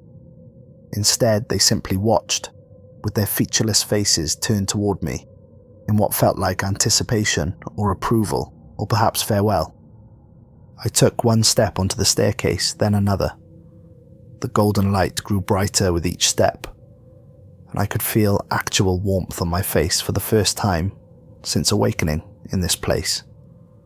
The bell in the tower above fell silent, not fading away, but stopping completely, as if its long vigil had finally ended, and it could rest. "I think I found a way out," I whispered to myself, my voice carrying down the spiraling staircase and returning to me as a dozen echoes. Each echo sounded slightly different, as if spoken by different versions of myself across different timelines. Some hopeful, some terrified, some resigned to whatever fate awaited below. The stairs descended much farther than should have been possible, spiraling down through stone that grew progressively older, more primitive, as if I was travelling not just through space but through time itself. The golden light never wavered, never dimmed, but it began to feel different as I descended. Less like sunrise and more like the warm glow of a forge, or the light that might emanate from something vast and burning at the centre of the earth. The pleasant sense of home and comfort gradually gave way to something else, something harder to identify, but somehow familiar. It wasn't unpleasant exactly, but it carried undertones that made me think of hospitals and the particular smell of a body-fighting infection, of sweat and fear and the desperate hope that medical intervention might be enough to stave off the inevitable. "Almost there," Lucian's voice called, though it sounded different now too. Still recognizably my brother, but older, changed by whatever transformation he had undergone in this place between places. "Just a little further, Adrian. You kept your promise after all. You came for me when I needed you most." As I descended, I became aware of a sound building beneath Lucian's voice, a rhythmic pounding that grew stronger with each step, reverberating through the stone walls and seeming to sync with the golden lights pulsing. It took me several moments to recognize it. A heartbeat. The heartbeat I had been missing since I woke up in the grey wasteland above. But as the sound grew stronger and I drew closer to its source, understanding began to dawn with the slow, creeping horror of someone realizing they've walked into a trap. The heartbeat wasn't coming from my chest. It was coming from below, from whatever lay at the bottom of these ancient stairs. And it wasn't my heartbeat at all. It was something else, something vast and patient and ancient, something that had been waiting in the depths for someone exactly like me to make exactly this choice. The golden light began to pulse in rhythm with the heartbeat, and I understood with growing clarity that I might not be descending toward freedom at all. The Watcher's whispers echoed in my memory. Go down. Not as encouragement, but as instruction, as direction toward exactly where some greater power wanted me to go. But even with this realization, I couldn't stop. Whether from momentum or choice or some deeper compulsion that had been building since the moment I first heard the bell's call, my feet continued to carry me downward. The staircase behind me had become indistinct, fading into shadow and memory, making retreat impossible, even if I'd wanted to attempt it. And the truth was, I didn't want to retreat. Even knowing that this might be a trap, even suspecting that the voice calling to me might not be Lucian at all, I couldn't turn back. Because the alternative was returning to the grey wasteland above, to an eternity of guilt and regret, and slowly fading into the ash and dust of forgotten sorrows. At least this offered the possibility of resolution. Whether that resolution was salvation or damnation seemed less important than the simple fact that it was resolution, an ending to the waiting, the wondering, the weight of choices that could never be unmade. "I can see you now," Lucian's voice called from just ahead, and when I looked up from my feet, I saw that the staircase was ending. A doorway of light waited at the bottom, warm and welcoming and impossibly bright. "Come on, Adrian, come home, come to the place where brothers never have to say goodbye." Home. The word hit me like a physical blow, carrying with it all the weight of 8 years of wandering, of running from the place and people I'd left behind. Whatever lay beyond that doorway, whatever choice I was really making, by walking through it, the promise of home was worth any risk. I stepped through the doorway into light so bright it should have blinded me, but somehow didn't. Instead, it wrapped around me like warm water, like an embrace from someone who'd been waiting forever, for my return. The heartbeat I'd been following grew stronger, and I realized with wonder that it was syncing with something in my own chest, the ghost of my own heart, awakening after its long silence.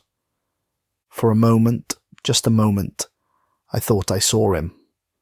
Lucian, as he'd been at 12, gap-toothed grin and eyes bright with unconditional love. He reached out his hand to me, and I reached back, desperate to close the gap that had separated us for so long. But as our fingers almost touched, the light began to change. The warm gold became something else, something that pulsed and writhed, and showed me glimpses of truths I wasn't ready to understand. The heartbeat grew louder, more insistent, and I realized it belonged to something vast and hungry and patient, something that had been feeding on souls like mine for longer than human memory could record. Lucian's face began to change too, becoming less solid, more suggestion than reality. His features blurred and shifted, and I understood with terrible clarity that I had never been speaking to my brother at all. The voice, the comfort, the promise of forgiveness, all of it had been carefully crafted to lead me exactly here, to this moment of choice that would determine not just my fate, but the fate of every soul who would follow in my footsteps. But then, something unexpected happened. Something that this ancient, hungry entity clearly hadn't anticipated. "No," I said aloud, the word echoing through the space around me with surprising force. "No, this isn't right." The figure that had been pretending to be Lucian froze, its shifting features settling into something almost human, but not quite. Behind it, I could sense vast disappointment, as if some cosmic mechanism had suddenly ground to a halt after eons of smooth operation. "Adrian?" the figure asked, and now its voice carried uncertainty for the first time since I'd heard it calling from behind the iron door. "What's wrong? Don't you want to be with me? Don't you want us to be brothers forever?"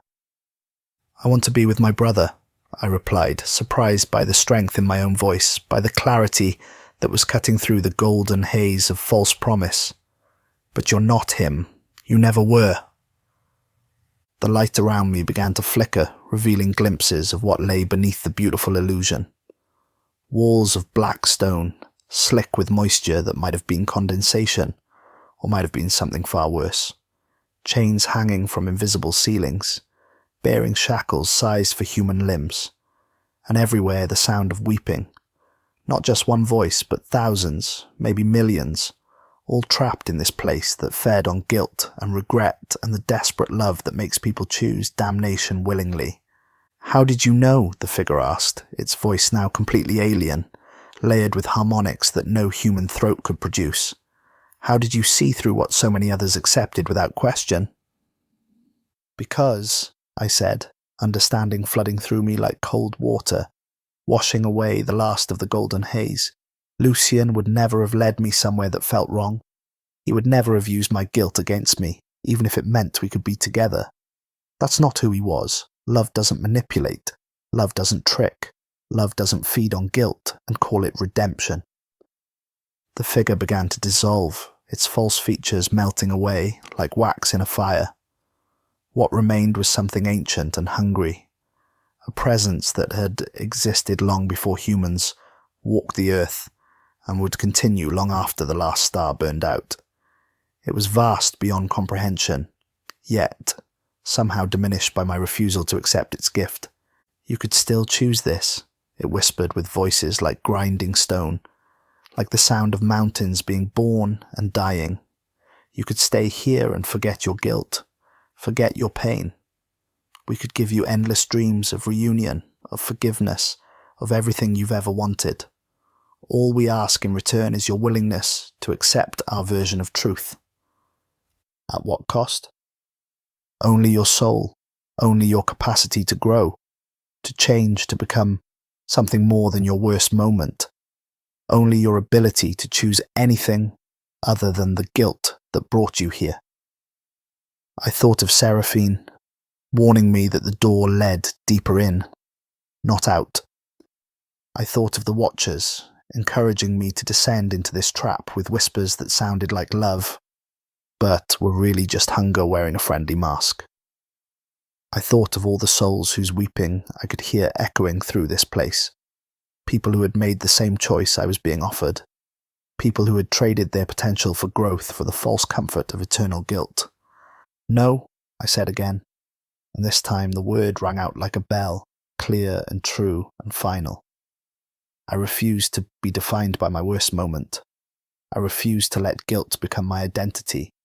I refused to choose stagnation over the possibility of redemption. The ancient presence recoiled as if I'd struck it a physical blow.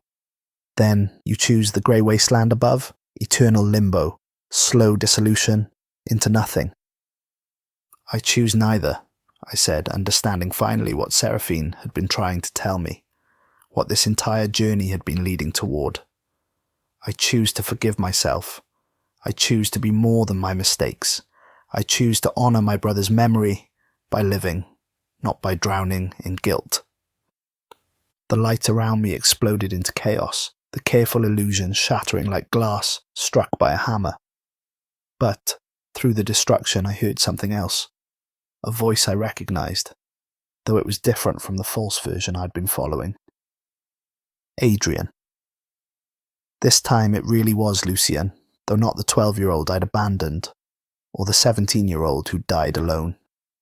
This was Lucian as he truly was now, transformed, grown beyond the limitations of physical existence, free from the pain and resentment that I'd been carrying for both of us. "I've been trying to reach you," he said, his voice coming from everywhere and nowhere at once, resonating with a warmth and authenticity that the false version had never possessed. "Not to trap you, or trick you, but to tell you something important. Something you need to hear before you make your final choice." The collapsing illusion slowed, held in check by something stronger than the hungry presence that had created it. In the sudden stillness, I could see my brother clearly, not as the child he'd been, or the young man he'd become, but as the eternal soul he'd always been underneath it all. He was beautiful in a way that transcended physical appearance, radiant, with a peace I'd never seen in him during life. "You think my death was your fault," he continued, and his voice held no accusation, only gentle correction. "You think that if you'd stayed, if you'd been the brother you promised to be, I would have lived a different life, a better life, a life that didn't end in a hospital room with machines keeping me alive while my body slowly gave up the fight." "Wouldn't you have?" I asked, my voice barely a whisper in the vast space that surrounded us. Lucian smiled, and it was both the gap-toothed grin I remembered and something infinitely wiser. "Maybe. Or maybe I would have resented you for sacrificing your life for mine. Maybe I would have felt guilty for being such a burden, for preventing you from becoming the person you were meant to be. Maybe we both would have been trapped in a cycle of obligation and resentment that would have poisoned the love between us."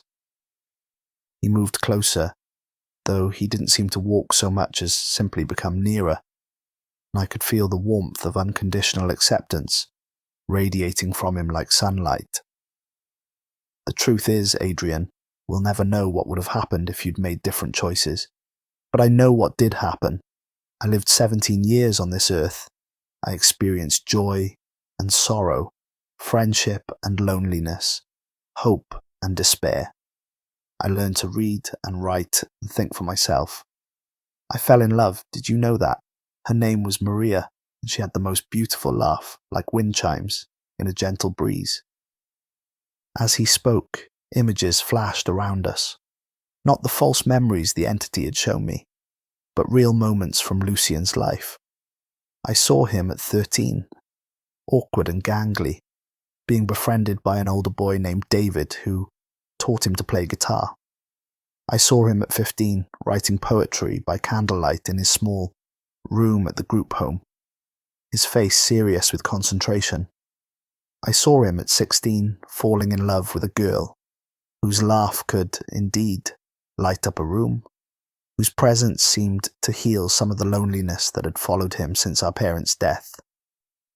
I wrote poetry that no one will ever read, Lucian continued, and I helped a kid in my group home learn to tie his shoes, and I volunteered at an animal shelter where I learned that love doesn't require blood relation.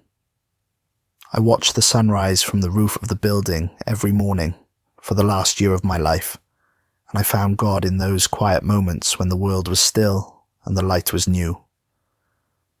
Tears were streaming down my face, but they felt different from the tears I'd shed in the grey wasteland above. These weren't tears of guilt and regret. They were tears of recognition, of seeing clearly for the first time in 8 years the full scope of a life that hadn't been defined by abandonment. Your choices shaped my life, yes, Lucian continued, his voice growing stronger and more present with each word. But they didn't define it. I did that. I chose how to respond to abandonment. I chose how to find meaning in difficult circumstances. I chose to love you despite everything, not because I was naive, or because I didn't understand what you'd done, but because love isn't conditional on perfect behaviour. It just is. It exists independent of worthiness, or merit, or the ability to earn it. The hungry presence was fighting back now, sending waves of guilt and self-doubt crashing over me, like dark water. Voices whispered accusations in harmonies designed to overwhelm. If you'd stayed, he'd still be alive. If you'd been stronger, better, more selfless, none of this would have happened. You are the reason he suffered. You are the reason he died alone. But Lucian's voice cut through the noise like a sword through shadow, carrying with it a clarity that no artificial guilt could overcome. The entity that brought you here feeds on exactly that kind of thinking, Adrian. It traps souls by convincing them that their worst moment defines their entire existence, that they are nothing more than the sum of their failures. But that's a lie. You are not just the scared 19-year-old who ran away.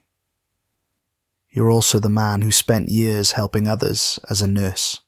You're the person who stayed up all night with dying patients so they wouldn't be alone. You're the brother who loved me so much that losing our parents terrified you into making a terrible mistake. The illusion around me was collapsing completely now. The false paradise crumbling to reveal the true nature of this place. It wasn't a way out of purgatory at all. It was the deepest part of it. The place where souls went to be consumed by their own inability to forgive themselves, to be trapped forever in cycles of guilt and false redemption that led nowhere but deeper into despair. How do I get out? I asked, watching the black stone walls emerge from behind the golden light like a photograph, developing in reverse. How do I really get out? The same way everyone gets out of this place, Lucian replied, his form becoming more solid and present, even as the false paradise dissolved around us, by accepting that your story isn't finished, by choosing to be more than your worst moment, by forgiving yourself the way you would forgive anyone else who made the same mistake. Around us, the weeping of trapped souls was growing louder, but I could hear something changing in their cries. What had been endless lamentation was beginning to transform into something else. Recognition, hope, the sound of people suddenly remembering that they were more than their guilt. But how can I forgive myself for something that cost you your life? I asked. The question that had haunted me for 8 years finally spoken aloud. Lucian's expression grew infinitely gentle. Because my life wasn't yours to control, Adrian. I wasn't your responsibility to save.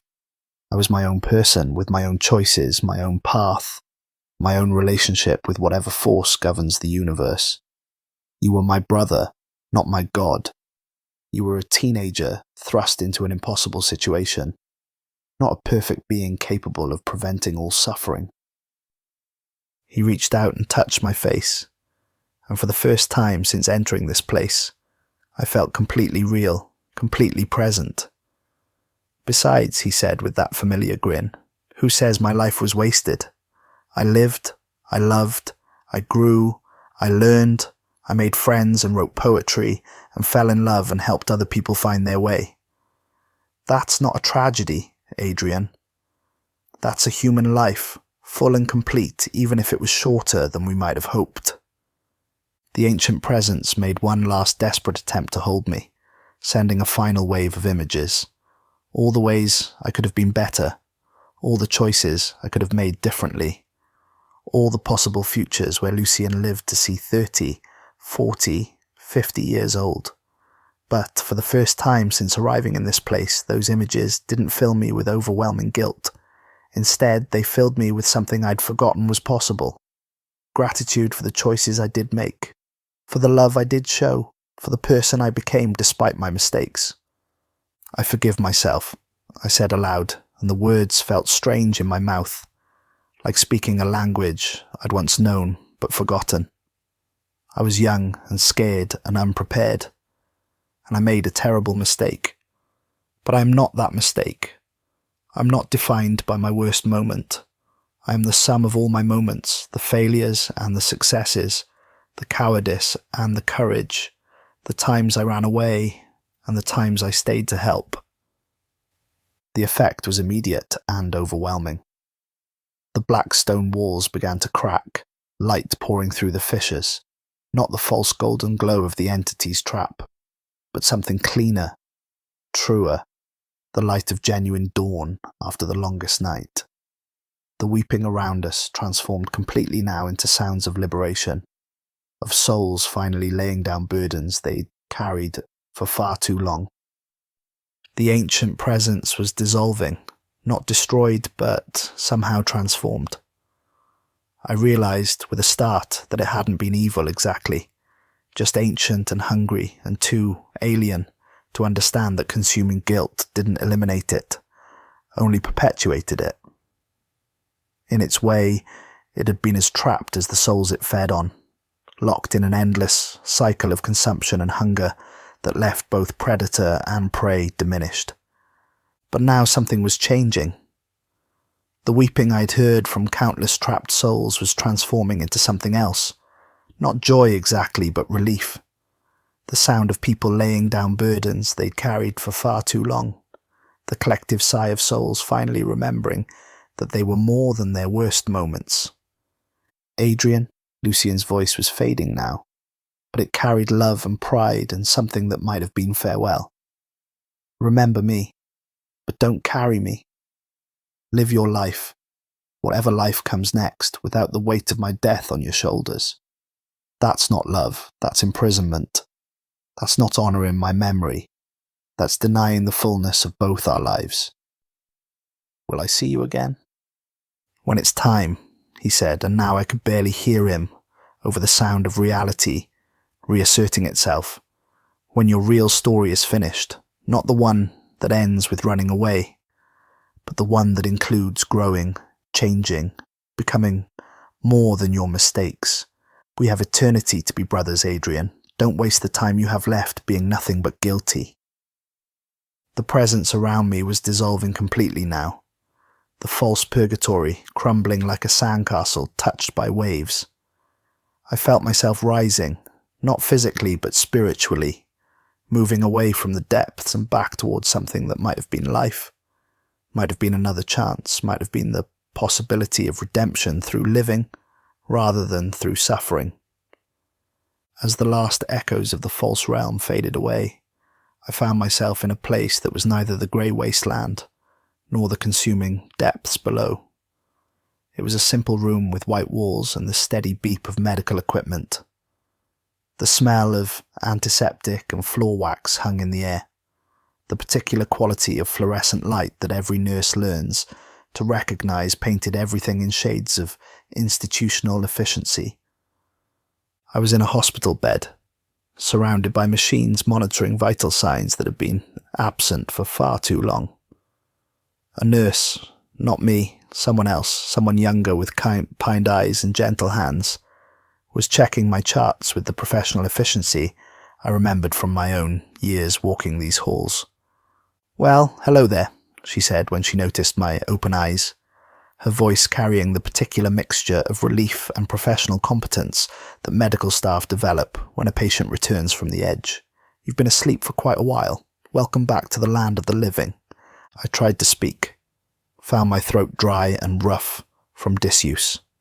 She helped me drink some water, the simple act of swallowing feeling like a miracle after the phantom existence I'd endured in the place between.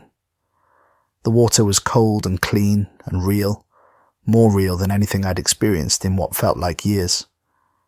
"What happened to me?" I managed to ask, my voice barely a whisper, but growing stronger with each word. "You were in an accident," she explained gently, checking my pupils with a small flashlight.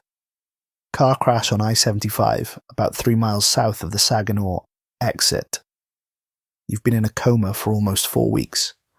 There was a significant brain swelling, and we had to perform surgery to relieve the pressure.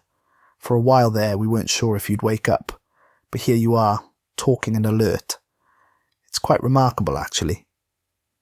I-75, the same stretch of highway where my parents had died 8 years ago. I'd been driving back from a nursing conference in Detroit, taking the same route they'd taken on their last night. The irony wasn't lost on me, but it felt different now, less like cosmic punishment and more like the strange circularity that life sometimes takes when it's trying to teach us something important. "There's someone here to see you," the nurse continued, her voice carrying a warmth that suggested whoever it was had made a good impression on the staff. "She's been coming every day since you were admitted, sometimes staying for hours. She said she was a friend of your brother's. Let me get her." Before I could ask who, she was gone, leaving me alone with the steady rhythm of the heart monitor, my heartbeat, returned to me after its long absence. I pressed my hand to my chest and felt the strong, steady pulse that proved I was alive, that I had somehow found my way back from the edge of something far worse than death. The door opened and a woman entered. For a moment, I didn't recognize her. It had been 8 years after all, and grief changes people in ways that go deeper than physical appearance. But then she smiled, an expression that was both sad and hopeful at the same time, and I saw something familiar in the curve of her lips, something that reminded me of the way Lucian used to smile when he was trying not to cry. "Adrian," she said softly, settling into the chair beside my bed with the careful movements of someone who'd spent many hours in that exact position. "I'm Maria. You probably don't remember me, but I was engaged to your brother. Lucian talked about you all the time. The woman my brother had fallen in love with. The one with the beautiful laugh, whose presence had helped heal some of his loneliness. She was older now, marked by grief, but not broken by it, her dark hair showing streaks of premature grey that somehow made her more beautiful rather than less. When the hospital called looking for next of kin," she continued, "I realised you might not know that Lucian had died. I thought you should know. And I thought someone should be here when you woke up, someone who understood what he meant to you." Over the next several hours, as doctors came and went and performed their tests, Maria told me about Lucian's last years. How he'd struggled at first, bounced between group homes and foster families, who saw him as a problem to be managed, rather than a child to be loved.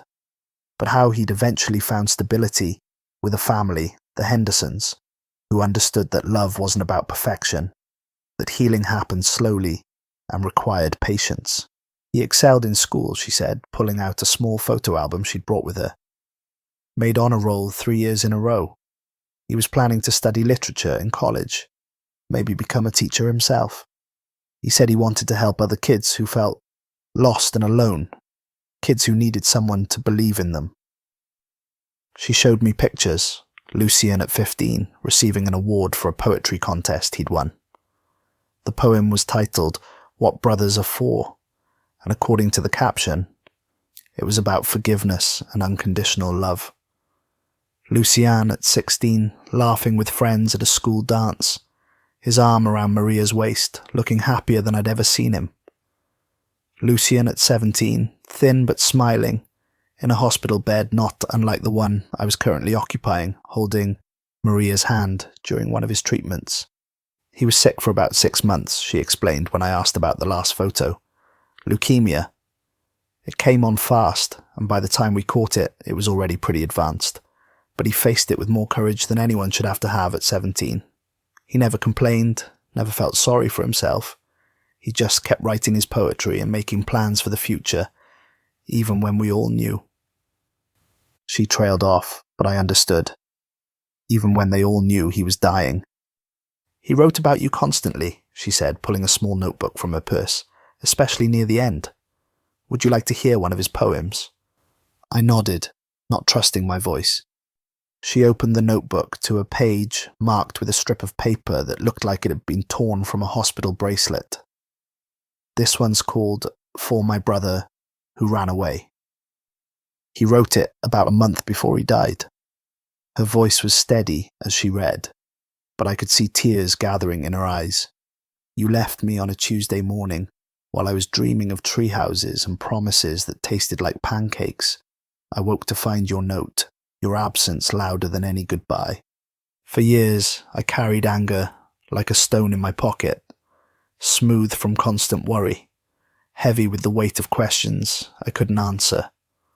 Why wasn't I enough to make you stay? Why couldn't love hold you when fear let go?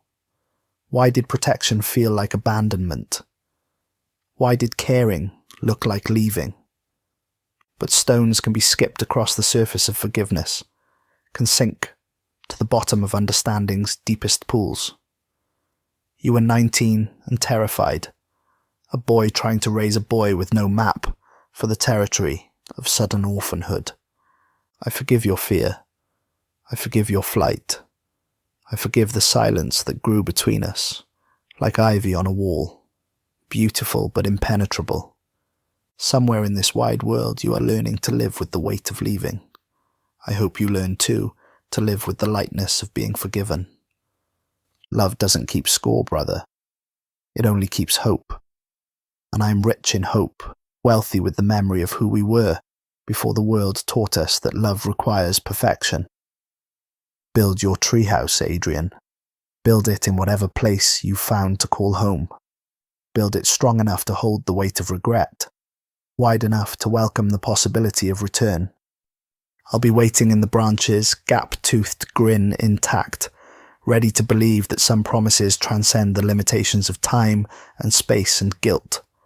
Brothers forever, remember? That was never conditional. By the time she finished reading, we were both crying. But these weren't tears of guilt or regret. They were tears of recognition, of a love that had survived separation and death and the long journey through the grey places of the soul. He forgave me, I whispered, the words carrying a weight I hadn't realised I'd been holding. He never blamed you, Maria replied, closing the notebook gently. He understood why you left.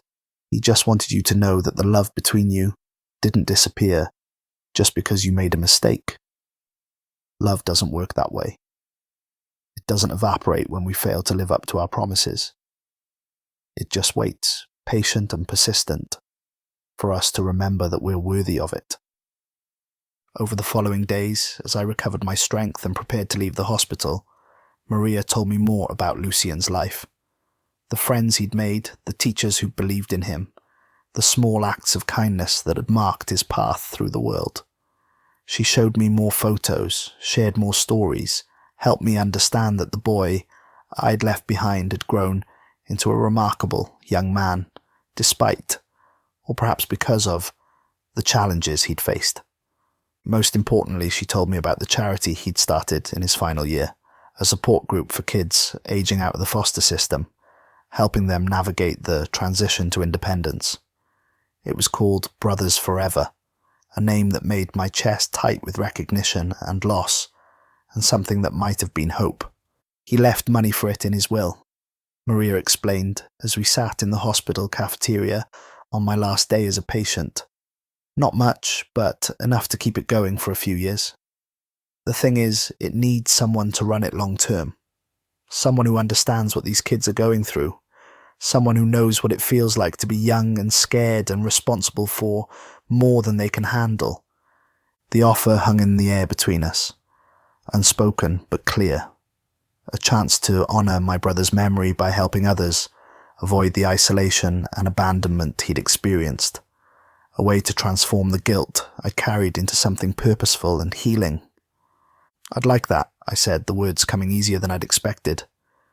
"I'd like that very much." "There's one more thing," Maria said, reaching into her purse again. "He asked me to give this to you, if I ever found you." She handed me a small envelope, yellowed with age, my name written on it in Lucian's careful handwriting. Inside was a business card, my old business card from when I'd first started working at St. Mary's, and a note written on the back. "Adrian, if you're reading this, it means Maria found you, which means I was right to have hope.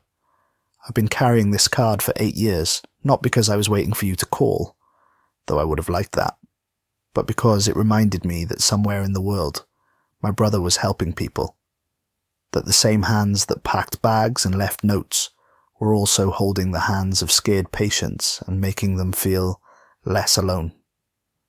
You couldn't save me from being orphaned, but you could save others from dying alone. That's not nothing, Adrian. That's everything. Love, Lucian. P.S. There's a box of my things at Maria's apartment. She'll show you when you're ready. Build that treehouse, brother. Build it for both of us." I held the card for a long time, feeling the weight of 8 years of separation and the promise of whatever came next. When I finally looked up, Maria was watching me, with eyes that held understanding and forgiveness and the particular strength that comes from loving someone who died too young. 3 months later, I stood in a small community centre in downtown Detroit, looking at a room full of teenagers who were aging out of the foster system. They sat in a circle of mismatched chairs, arms crossed and expressions guarded, the particular wariness of young people who'd learned not to trust adults who claimed they wanted to help. "My name is Adrian," I said, settling into my own chair and making eye contact with each of them in turn. "And I want to tell you about my brother Lucian, who started this group because he understood what it feels like to be alone in the world. I told them about the night our parents died, about the impossible choice between staying and leaving, about the 8 years I spent running from the guilt of abandoning someone who needed me. I told them about Lucian's life after I left, about the poetry he wrote and the love he found, and the hope he maintained even in the face of death. Most importantly, I told them about forgiveness, not just forgiving others, but forgiving ourselves for the mistakes we make when we're young and scared and trying to survive in a world that seems designed to break us." "Your story isn't finished," I said, looking around the circle at faces that reminded me so much of my own at 19, of Lucian's at 12. "You are not just the sum of what's been done to you, or what you've done in response. You are not just your worst moment, or your biggest mistake. You are the author of what comes next." A girl named Jessica, 17 and 3 weeks from aging out, raised her hand tentatively. "But what if we've already messed up too badly? What if we've already burned too many bridges?" I thought of the iron door in the chapel, of the choice between accepting false redemption and fighting for real growth. I thought of Lucian's voice, real and true, telling me that love doesn't keep score. "Then you build new bridges," I said. "You forgive yourself for being human and you start again. That's not giving up on accountability. That's choosing growth over stagnation. That's choosing to be more than your mistakes." The meeting lasted 2 hours, and by the end, some of the wariness had faded from their faces. Not all of it. Trust takes time, and these kids had earned their caution. But enough to suggest that hope was possible, that healing was achievable, that love could be stronger than the wounds it sometimes carried. As I locked up the community centre that night, I thought about the journey that had brought me here. The grey wasteland, the watchers, the false promise of easy redemption, and the harder truth of earned forgiveness. I thought about Seraphine, still sitting by a river of ash, still fingering her broken rosary, still choosing the grey space over the risk of growth. I hoped she would find a way eventually, but I understood now that everyone had to make that choice for themselves. The night was clear, stars visible, despite the city lights, and I found myself thinking about tree houses and promises, and the difference between carrying love and carrying guilt.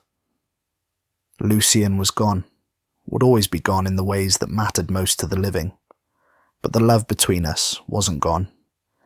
It had been transformed, purified, turned into something that could help others find their way out of the dark. I drove home through streets that felt familiar again, past hospitals where I'd once worked night shifts, and through neighbourhoods where I'd once run from responsibility. The city looked different now, not because it had changed, but because I had. The guilt that had driven me into exile had been replaced by purpose. The shame that had made me feel unworthy of love had been replaced by the understanding that worthiness wasn't something you earned, it was something you accepted. At home, in my small apartment, I sat at my kitchen table and opened Lucian's notebook, the one Maria had given me, full of poems I was still discovering. I turned to a fresh page and picked up a pen, thinking about the teenagers I'd met tonight, about the stories they'd shared, and the hope I'd seen flickering in their eyes. For the kids who feel alone, I wrote at the top of the page. For the ones who think their story is over before it's really begun. The words came slowly at first, then faster, as if Lucian was guiding my hand across the paper. It wasn't his voice exactly, but it was something influenced by his voice, shaped by his example, inspired by his belief that love doesn't keep score. Outside my window, the city hummed with the quiet energy of people sleeping and dreaming and preparing for tomorrow. Somewhere in group homes and foster families and homeless shelters, kids were lying awake wondering if anyone cared whether they lived or died. Tomorrow some of them would find their way to our little circle of mismatched chairs, and maybe, just maybe, they would learn what Lucian had tried to teach me, that their worst moment didn't have to be their defining moment. I wrote until the sun came up, filling page after page with words about redemption and second chances and the particular courage it takes to forgive yourself. When I finally put the pen down, I felt something I hadn't experienced in 8 years. The quiet satisfaction of work that mattered, of a purpose larger than my own guilt. The story of Adrian and Lucian would never have a perfect ending. There would always be the weight of choices that couldn't be unmade, words that couldn't be unsaid, time that couldn't be recovered. But that didn't make it a tragedy. It made it human. And in that humanity, in that beautiful, flawed, complicated love between brothers, there was something worth saving, worth celebrating, worth passing on to the next generation of people who needed to know that their stories weren't finished either. I closed the notebook and prepared for another day of work that felt like prayer, of service that felt like redemption, of living a life that honoured both the dead and the living by refusing to let guilt be the final word. Brothers forever, Lucian had written, not because we never made mistakes, but because love transcends the limitations of time and space and guilt. In the end, that was enough. More than enough. It was everything.